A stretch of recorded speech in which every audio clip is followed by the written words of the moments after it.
La Direction générale des services des affaires maritimes et portuaires et l'Agence ivoirienne de gestion des fréquences radioélectriques ont décidé de renforcer leurs liens en vue d'une meilleure gestion de la sécurité maritime.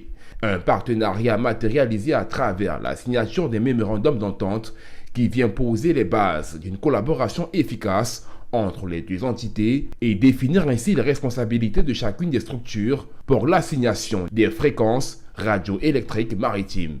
Cet accord devra permettre de recenser l'ensemble des acteurs maritimes utilisant les fréquences radio. Avant, nous n'étions pas affectateurs de fréquences, maintenant nous le sommes. Et en tant qu'affectataire de fréquences, il faudrait qu'on améliore notre cadre de travail. Donc cela nous permettra à terme de recenser au mieux tous les acteurs du secteur maritime ou des transports maritimes qui utilisent des fréquences pour communiquer.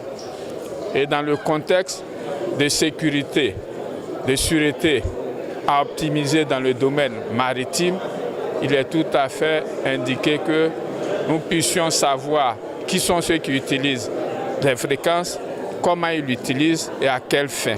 Pour Dr Yacouba Koulibaly, directeur général de l'AIGF, ce partenariat vient répondre à un besoin pressant de création d'un cadre de collaboration entre acteurs en charge de la sécurité maritime en Côte d'Ivoire. Il est important, nous sommes des spécialistes.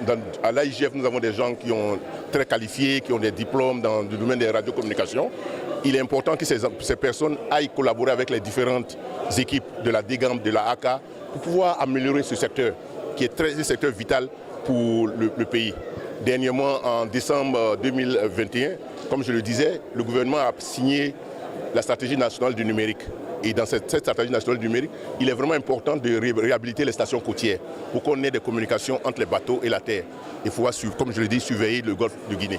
Placée sous tutelle du ministère des Transports, la Direction générale des affaires maritimes et portuaires, la DECAMP, est chargée entre autres de la conduite de la politique de transport maritime et fluvio-lagunaire et de la promotion de la sécurité et de la sûreté maritime.